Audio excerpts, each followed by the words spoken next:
¿Qué tal? Bienvenidos a este encuentro que estamos realizando para Fan Society. Un encuentro en el que vamos a buscar oportunidades de cara a 2021.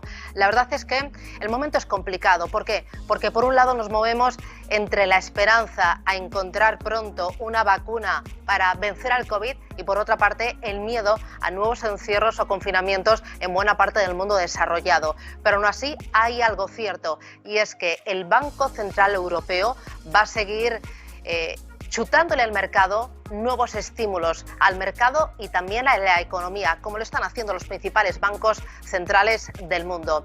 Vamos a ver este escenario, cómo deja el mercado de la renta fija, dónde sitúa las oportunidades.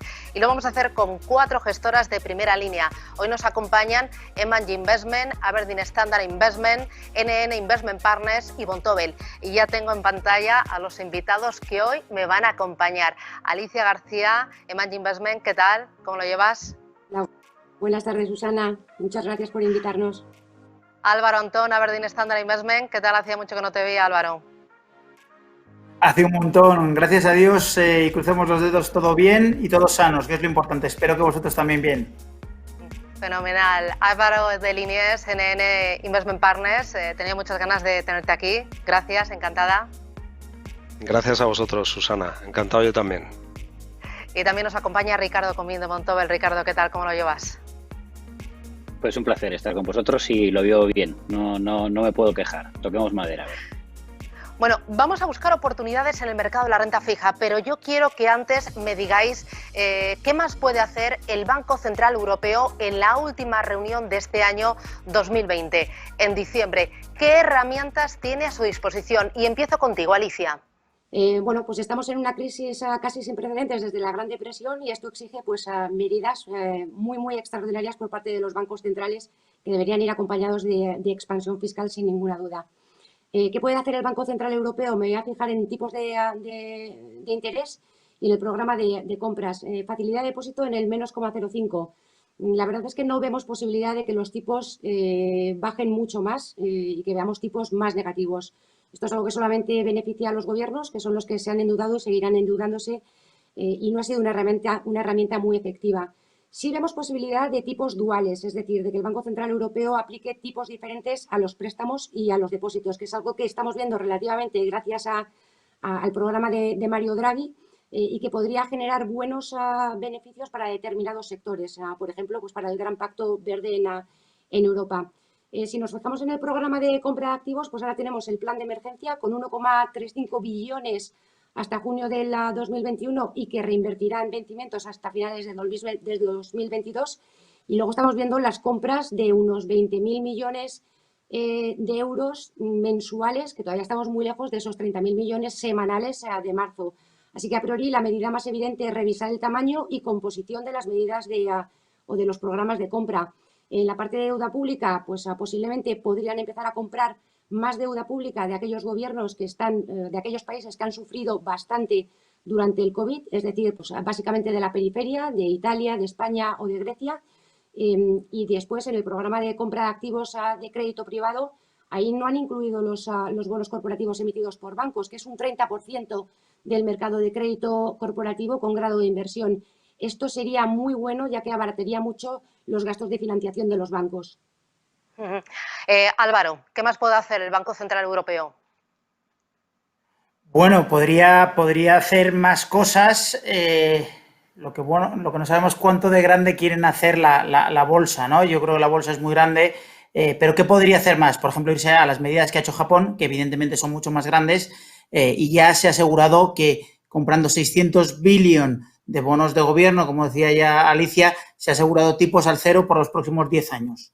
Pero también podría comprar renta variable, que lleva comprando desde el año 2016 vía ETFs cotizados, que ha hecho pues sustentar toda la bolsa, y dicen que el 60-70% de la bolsa estaría en manos del Estado japonés. Eso que ha hecho triplicar la bolsa desde 2009 más o menos, y más o menos un 50% más desde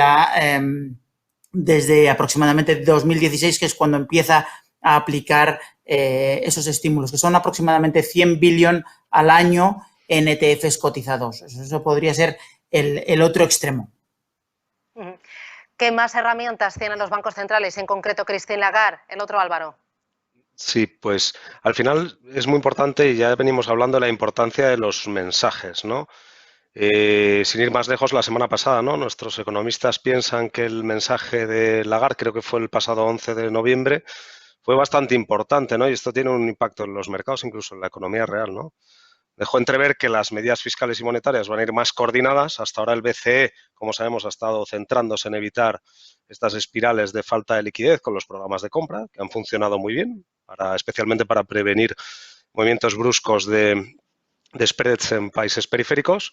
Pero ahora el BCE lo que vemos y que nos parece muy importante en NNIP es lo clave que resulta el mensaje, ¿no? Trasladar a todos los sectores de la economía que tienen que tener confianza en que las condiciones de financiación van a seguir siendo excepcionalmente favorables durante el tiempo que sea necesario, precisamente para que sus medidas tengan un impacto en la economía real, ¿no? Y para evitar que las empresas endeudadas puedan cerrar. También se ha hablado mucho de la zombificación de ciertos sectores de la economía. Parece que estos miedos están ahora más fuera de lugar con la vacuna cerca y es algo que escapa un poco a nuestro control.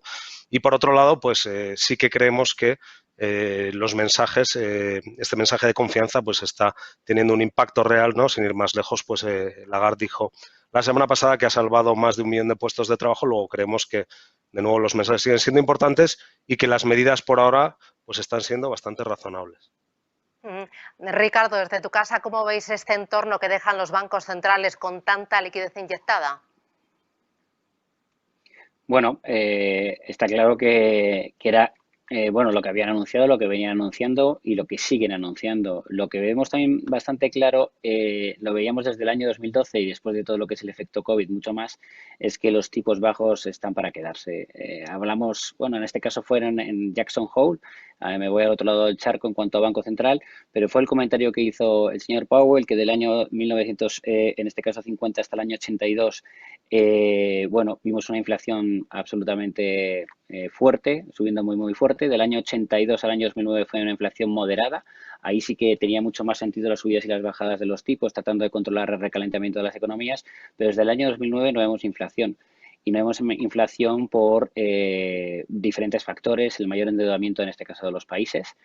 Como muy bien antes ha dicho Alicia, se busca que los tipos estén bajos para favorecer lo que es la deuda de los gobiernos, que está más alta que, bueno, que en los últimos prácticamente 60, 70 años.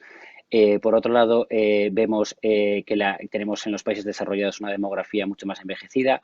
Esto lleva a un menor consumo y si hay un menor consumo habrá una más baja inflación.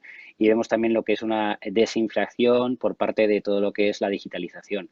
Se había acelerado con el proceso que ya habíamos vivido de 4G, pero con el 5G creemos que se va a acelerar. ¿Esto a qué lleva? Lleva a una mayor presión con los precios de los bienes que consumimos mediante diferentes herramientas, llámese Amazon o llámese otras muchas cosas. Eso hace que las empresas tengan que recortar costes. Entre los costes están los salarios y si tenemos salarios menores tendremos un menor consumo. Es una pescadilla que se muerde la cola, con lo cual va a ser complicado salir de ella de manera inmediata. Y encima, si vemos como el señor Powell anuncia que la inflación ya no se va a medir en puntos en zonas puntuales del 2%, sino en una media, y más o menos viene a decir que, haciendo los cálculos por lo que ha dicho, que no va a haber subida de tipos hasta el 2024 y que el BCE tiene que adoptar políticas parecidas, vemos unos tipos bajos por muy largo plazo y creemos que en cuanto a tipos no van a tocarlo para nada los bancos centrales. Bueno, esto es lo que pueden hacer los bancos centrales, en especial el Banco Central Europeo, en esa reunión de diciembre, y este es el efecto que puede tener en la economía y en los mercados. Pero nos interesa, como ahorradores, inversores, el ver en qué activos de renta fija hay oportunidad. Y empiezo con Aberdeen Standard Investment.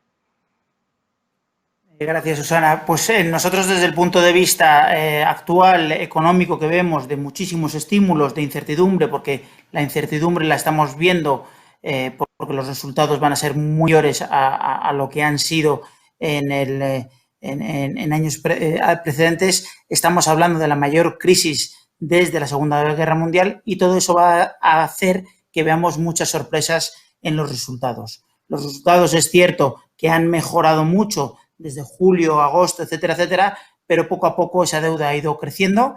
y poco a poco iremos viendo, por supuesto, más impagos de las diferentes compañías. ¿Eso qué hace? Que nos tengamos que focalizar desde nuestro punto de vista en los supervivientes de la crisis, los supermanes de la crisis.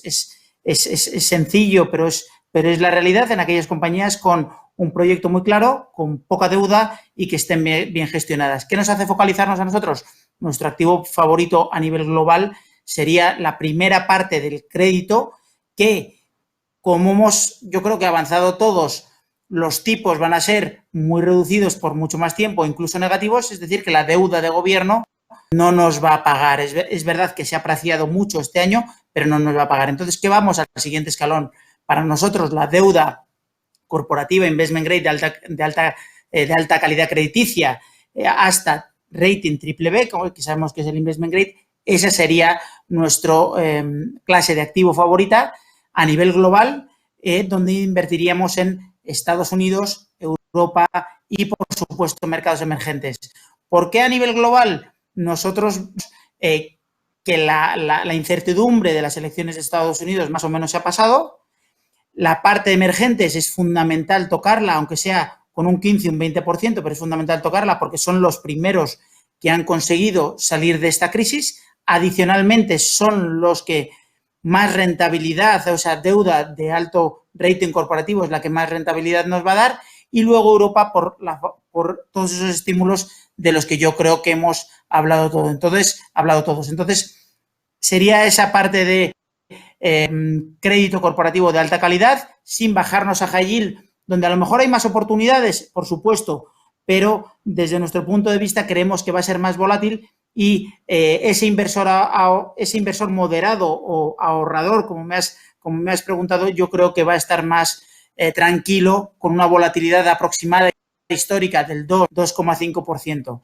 Como hemos visto, los spreads se han reducido, con lo cual en su momento estamos hablando de aproximadamente 160 puntos básicos en deuda corporativa investment grade norteamericana y bajaríamos a 100 puntos básicos en Europa y en mercados emergentes estaríamos hablando de aproximadamente 200 puntos básicos. Eso nos va a dar aproximadamente una rentabilidad, como te decía, entre el 1,5 y 2% y bueno, con una duración más o menos larga de 4 o 5 años que nos parece el asset class donde los inversores y ahorradores deberían posicionarse. Desde NN Investment Partners, Álvaro, ¿vosotros en qué activos de renta fija veis oportunidad mirando a 2021? Sí, gracias, Susan. Lo que ha demostrado la pandemia actual cara a los mercados es que un enfoque sostenible en las inversiones ha pagado y paga en momentos de turbulencias como los que hemos visto este año, ¿no? Sin ir más lejos, la firma de Chicago Morningstar publicó un estudio en junio demostrando la mejor resiliencia de los fondos de renta fija corporativa con enfoque ASG, o enfoque sostenible, o mandato claramente sostenible frente a fondos tradicionales durante las caídas de inicios de año, ¿no? Asimismo, este informe demuestra que los fondos de renta fija que incluyen factores extrafinancieros lo han hecho mejor en términos de rentabilidad, ya no solo resistencia, sino que lo han hecho mejor que la media de fondos tradicionales a 1, 3 y 5 años en la categoría de renta fija, en concreto renta fija corporativa, ¿no? Nosotros en NN Investment Partners y en este entorno, dado el perfil conservador del ahorrador medio en España, creemos que es capital que los inversores comiencen a incluir fondos sostenibles o mandatos ASG o ESG, no solo en renta variable, que lleva ya pues el inversor medio está más acostumbrado a ella, sino también en renta fija en las carteras, ¿no? Y la manera más real de hacerlo es vía fondos de impacto y más en concreto estaríamos hablando de bonos verdes, ¿no? Que es el área probablemente más desarrollada dentro del área, valga la redundancia, de renta fija con un enfoque sostenible. Luego estaríamos hablando más bien de bonos verdes. Ricardo, desde Vontobel, ¿en qué tipo de activos de renta fija veis oportunidad en 2021? ¿Qué es lo que más os gusta? Bueno, empezamos por lo que menos nos gusta. Lo que menos nos gusta en este caso son los gobiernos tradicionales, por lo que hemos venido diciendo en la ronda anterior, que los tipos estaban muy bajos y que efectivamente los gobiernos pagaban muy poco, pagaban en negativo. Lo que vemos es que la mayoría del inversor institucional y por supuesto el inversor particular que que venía invirtiendo en gobiernos porque le daban algo, pero vivía más o menos tranquilo, tiene que buscar algo que le termine pagando y con un nivel parecido a riesgo. Y el siguiente nivel en este caso es el grado de inversión. Como inversores europeos creemos que la deuda corporativa europea es una deuda interesante. Creemos que va a haber una demanda muy fuerte en el año que viene, en finales de año.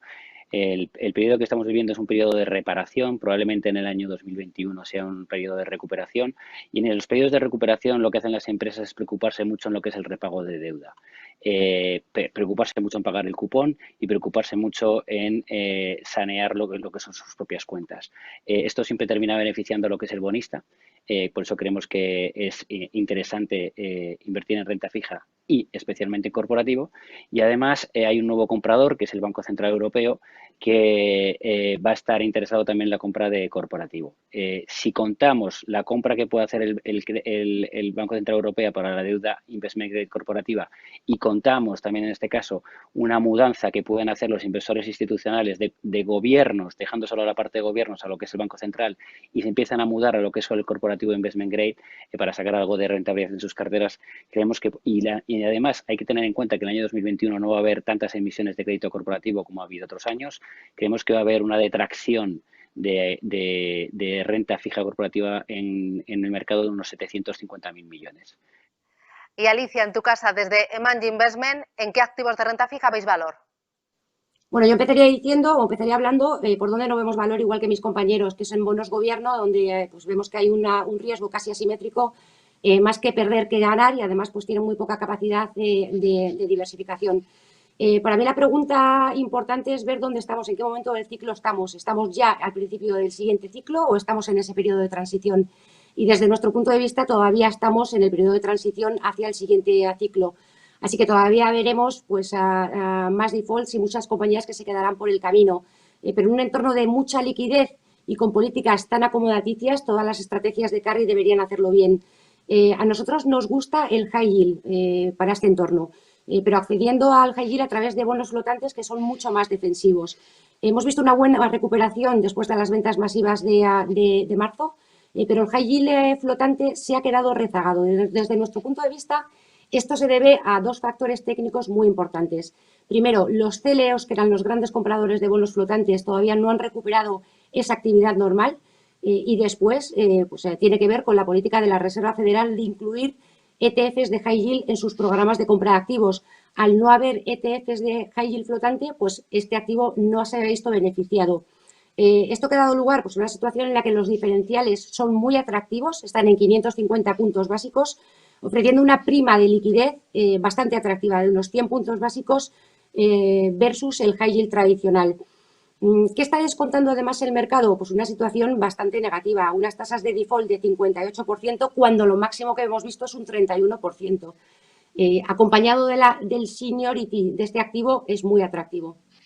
Pues ahí tenemos oportunidades en distintos activos dentro de la renta fija. Ahora me gustaría que cada uno de vosotros me presentara, que no os extenderéis mucho, por favor, una estrategia con nombre y apellidos concretos. Empiezo por Álvaro de Liniers. ¿Qué me propones en este entorno de mercado desde tu casa, pensando en 2021? Sí. Antes de nada, antes de hablar, voy a dar unas pinceladas sobre la idea de inversión, pero en NN Investment Partners pensamos que los bonos verdes, como ya he dejado caer antes, van camino a ser ya una inversión estructural si no lo son ya en el universo de renta fija, ¿no? Los bonos verdes a nivel global representan ya un universo invertible mayor al de la renta fija convertible global o el high yield europeo. En 2019 se emitieron cerca de o más de 200.000 millones de euros en bonos verdes, ¿no? Y se espera que 2020, a pesar del año tan lamentable que llevamos por el tema del COVID, pues sea un año también récord, ¿no? El tercer trimestre de este año se emitieron más de 67.000 millones de euros de bonos verdes. Hay nuevos emisores en el mercado de bonos verdes en gobiernos, otros gobiernos que van a emitir, como puede ser España. En el área corporativa cada vez hay muchas más emisiones, ¿no? Y este crecimiento del universo invertible que viene de la mano de una demanda que sigue siendo superior a la oferta, ¿no? Y además tenemos ahí al BCE que anunció que incluirá bonos verdes en su programa de compras, ¿no? En línea con todo esto, nosotros pensamos que es interesante un fondo como es el NN Green Bond, ¿no? Es uno de los mayores fondos de bonos verdes del mercado, ya tiene más de 1.200 millones de euros. es un fondo de impacto en renta fija, ¿no? Y con el tamaño que tiene, el fondo permite el ahorro de más de 550.000 toneladas de CO2 al año, ¿no? Es un fondo consistente, de 5 estrellas Morningstar a cierre del mes de octubre, 5 globos de sostenibilidad de Morningstar, tiene la etiqueta Greenfin, que certifica que todas sus inversiones son realmente verdes.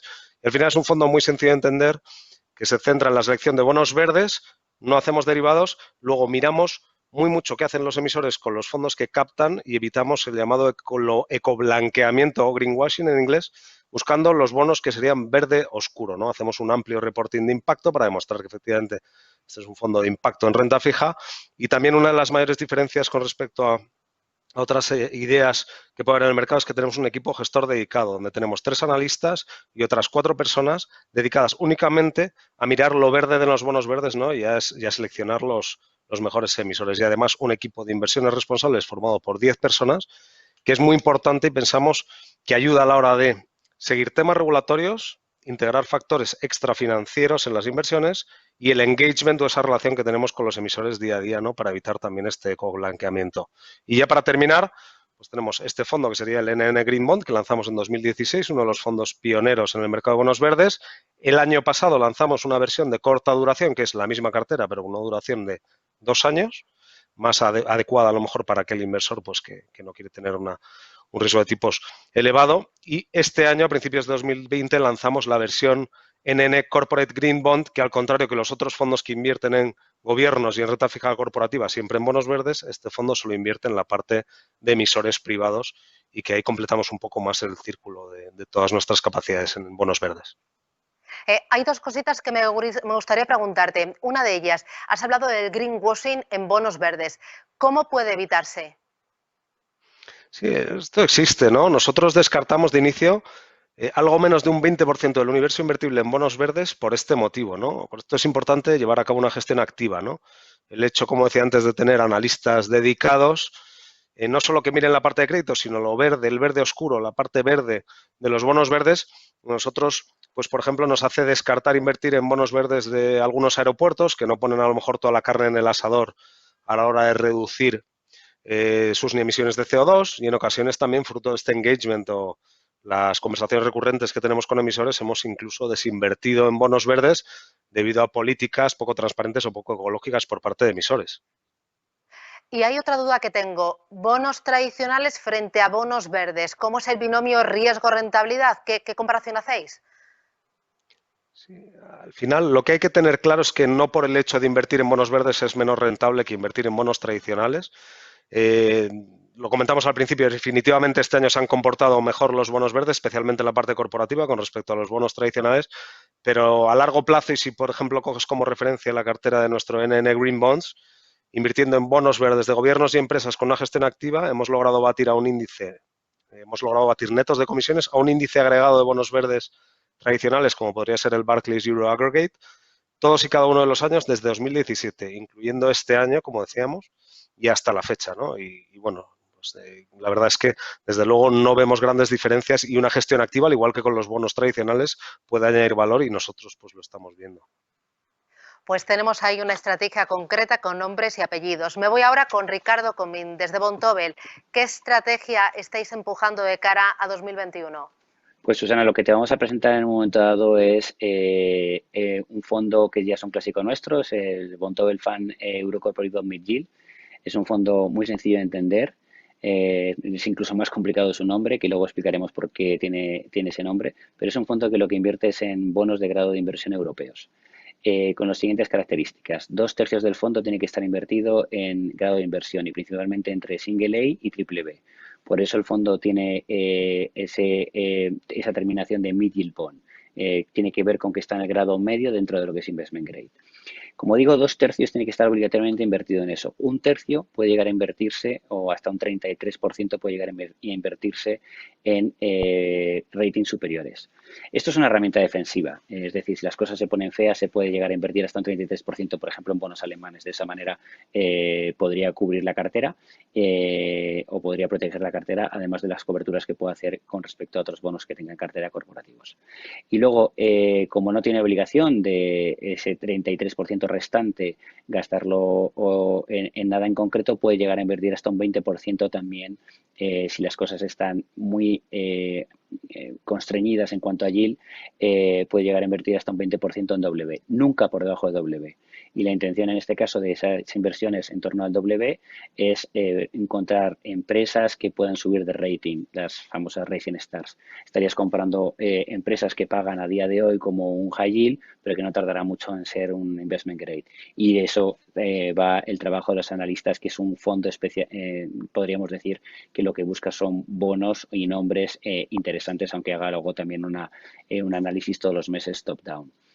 El fondo se basa en una estrategia fundamental, que es la búsqueda de yield, y sentarnos sobre esa yield y que esa yield haga trabajar el fondo en nuestro favor buscando una rentabilidad, es decir, una estrategia de carry. Ahora mismo, para que os hagáis una idea, el fondo tiene una yield de en torno a un 1,50 más que el índice contra el que nos medimos, sin entrar en un rating inferior o muy inferior. El rating medio de la cartera es triple B menos, el rating medio del índice es triple B, con lo cual no estamos entrando en más riesgos. La duración no juega duraciones, podría llegar a ponerse en duraciones como mínimo 3, pero no está siendo activo en duración por lo que hemos dicho, porque no vemos subidas de tipos en el corto plazo. Y ese es un poco el fondo que os queríamos presentar. Veis que es muy sencillo, muy fácil de entender y sobre todo que ha estado funcionando desde que lo cogió el fondo, desde que lo cogió, perdón, el gestor del fondo en el año 2010.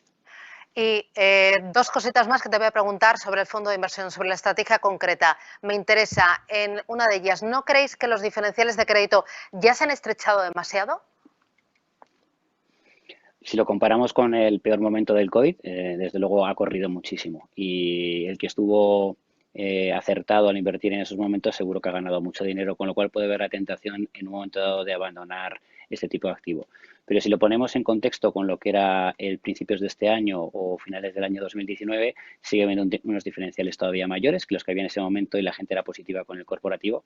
Y luego, algo que ya he explicado antes es la mudanza que se puede producir de manera masiva o de manera muy fuerte del gobierno al corporativo investment grade por parte de los grandes inversores, incluso por el inversor institucional, y las compras del Banco Central Europeo puede hacer que se sigan estrechando, o creemos que van a seguir estrechándose los diferenciales, que eso redunda en el beneficio del tenedor del fondo o, sí, en este caso, del dueño del fondo de inversión.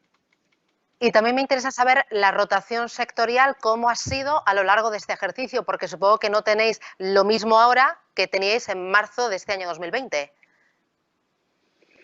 Efectivamente, el fondo, como digo, habitualmente es una estrategia casi de comprar y mantener. Busca bonos con una yield buena y un buen recorrido. Esto no es fácil de encontrar, con lo cual si las has encontrado en el pasado, mejor no deshacerte de ellos. Pero sí que es verdad que están moviéndose un poco de acuerdo a cómo se está moviendo la economía. Hemos tenido durante muchos años una sobreexposición a financiero, sobre todo deuda subordinada financiera, que ha estado funcionando muy bien. Seguimos teniéndola, pero estamos empezando a observar con interés el sector del transporte y en este caso también el sector inmobiliario. Como digo, estamos empezando a hacerlo. Sí que creemos que en un momento de recuperación de la economía, son sectores que han estado muy castigados y que pueden tener ahora mismo primas de riesgo mayores que otros sectores y pueden ser interesantes de cara a futuro. Bueno, pues tenemos ya dos ideas de inversión de cara a 2021. Me voy a la tercera y lo hago con Alicia de Manji Investment desde tu casa. ¿Dónde veis, háblame de una estrategia concreta donde veáis oportunidad de cara al año que viene? Pues mira, yo te voy a hablar de un fondo de high yield de flotantes del que también estamos bastante contentos. Es una especie rara en el mercado, ¿no? Porque hay muy pocos fondos similares.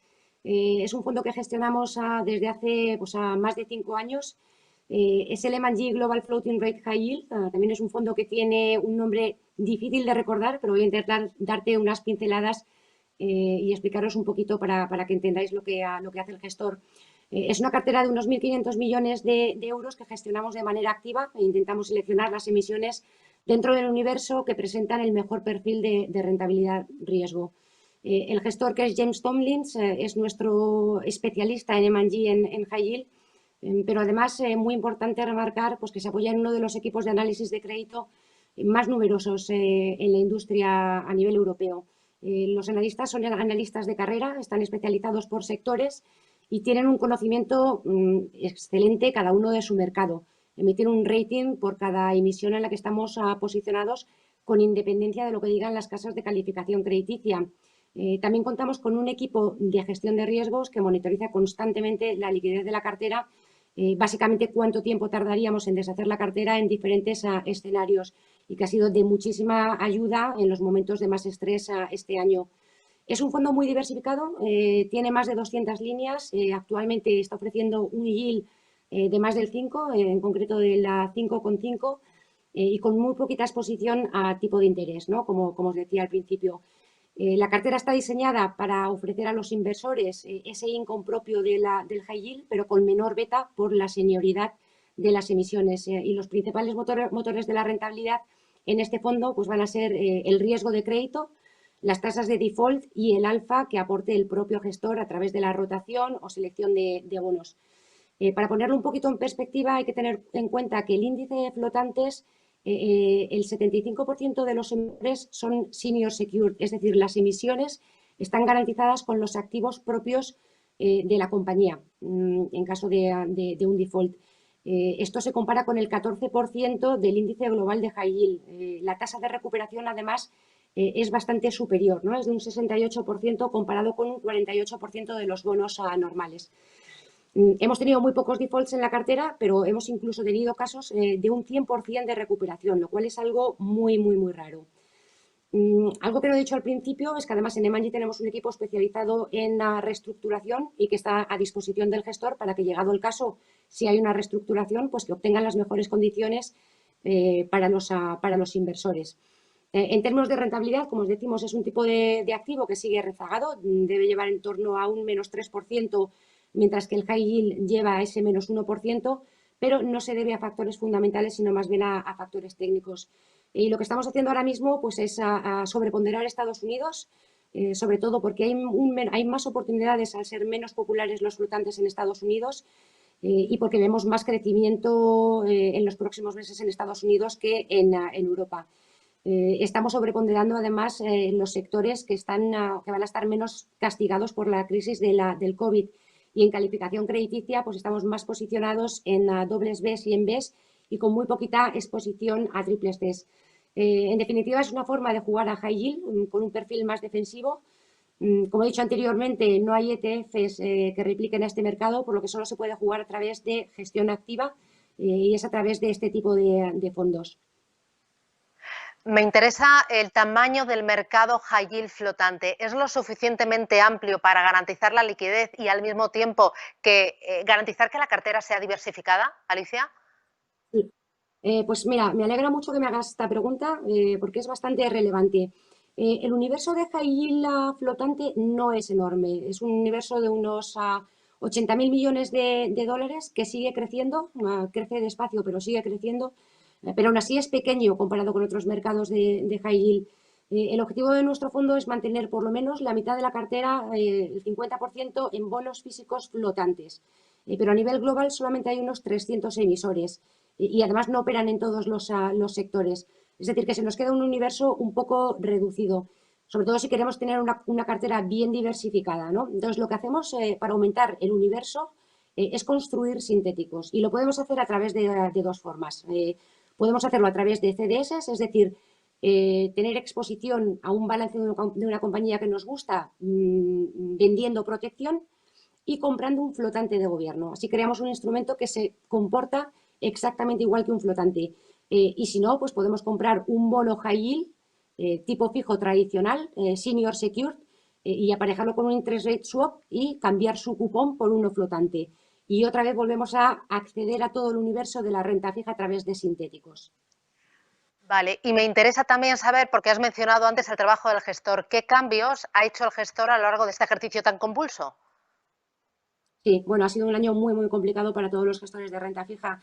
Durante los primeros meses de la crisis fuimos muy activos, yo creo que en dos temas muy importantes. Primero, centrarnos en la liquidez de la cartera, que ahí aumentamos los niveles de cash hasta pues, a casi un 10%, y sobre todo aumentar la actividad en implementando nuestras ideas a través de derivados, sobre todo a través de CDS que han funcionado muy, muy bien durante toda la crisis, han sido muy líquidos y nos han permitido tanto vender sin ser vendedores forzosos, cómo aprovechar pues, las oportunidades muy interesantes que ha habido en el mercado.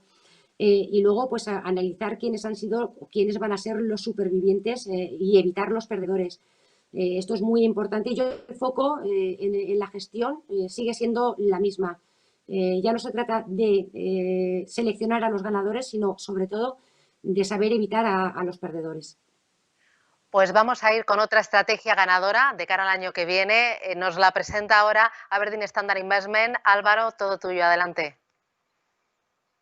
Bueno, pues el fondo, la estrategia que os querría presentar es el Standard Life Global Corporate Bond Fund.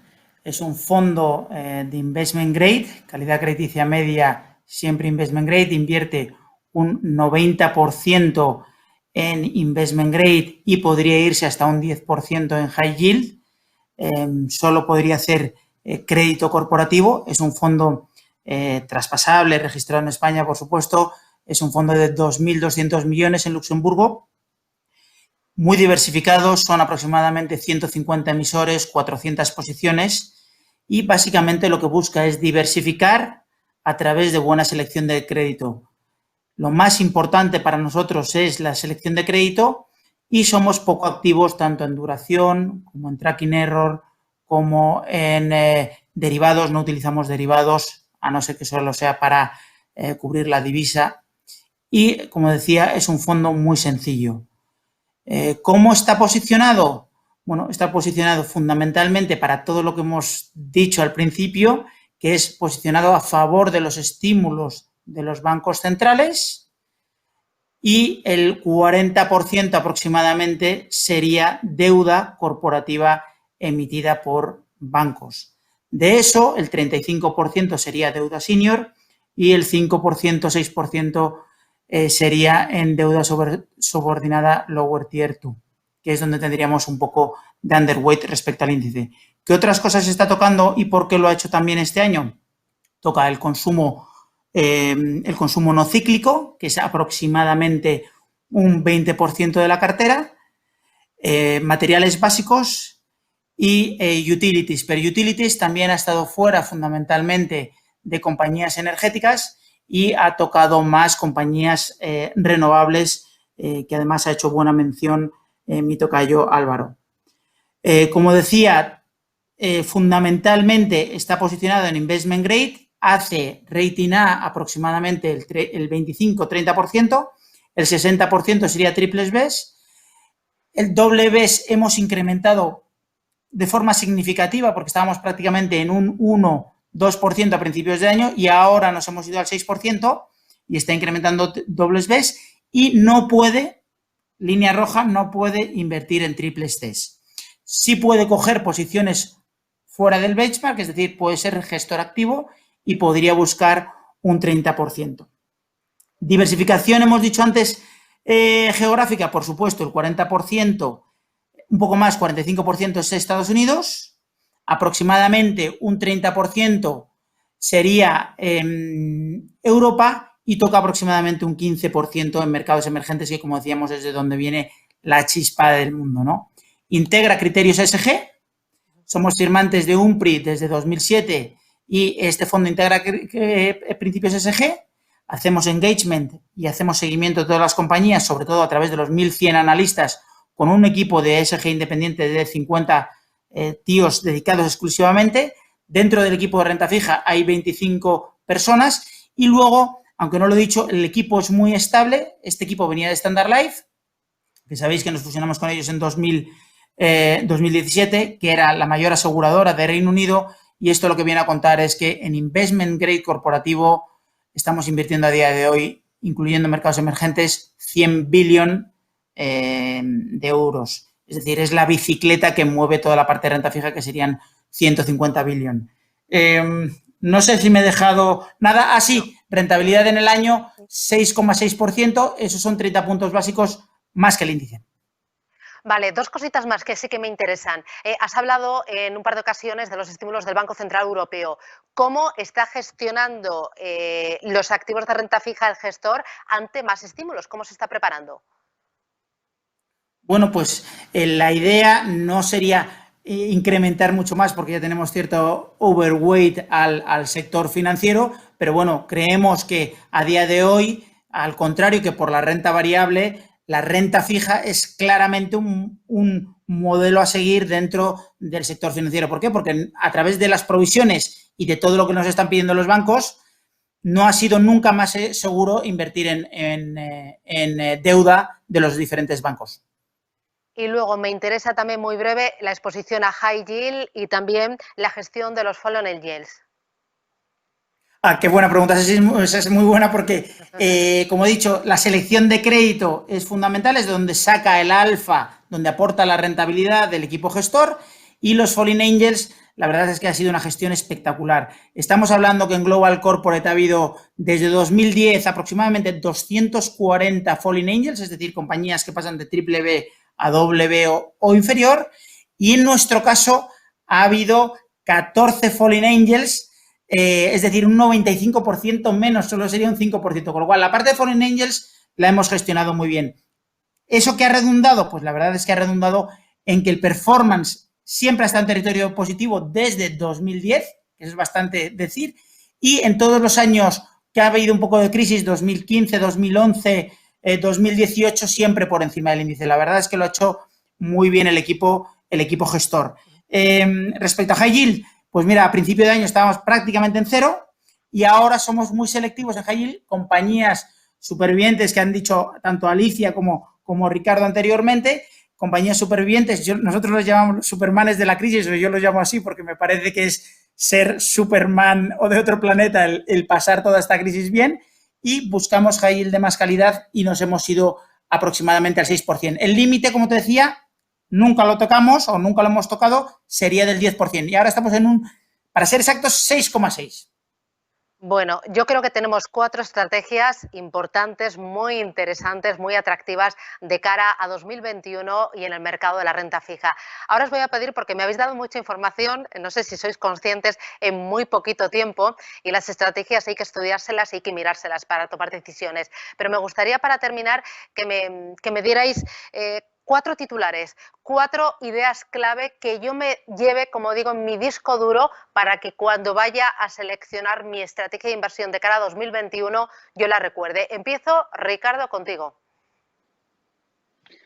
Pues nuestro titular sería tipos bajos, si no para siempre, para muchísimo tiempo. Es decir, los tipos oficiales de los bancos centrales muy bajos y los de los gobiernos pagando o muy bajo o en negativo. A partir de ahí construyamos nuestra estrategia de renta fija para nuestras carteras. Alicia, tu titular. Pues muy parecido. Larga vida al dinero gratis. Políticas acomodaticias durante mucho tiempo. No vemos presiones inflacionistas. Banco Central Europeo comprando y seguirá comprando, incluso aumentando. Y posiblemente una contracción de la oferta en crédito corporativo. Así que esto debe funcionar bien para las estrategias de crédito. Muy bien. Ahora le toca a Aberdeen Standard Investment. Tu turno, titular. Crédito corporativo como sustitutivo de los bonos de gobierno que pagan rentabilidades negativas, y el dinero nos tiene que dar rentabilidad, tiene que trabajar para nosotros, ya que nosotros hemos trabajado para conseguirlo.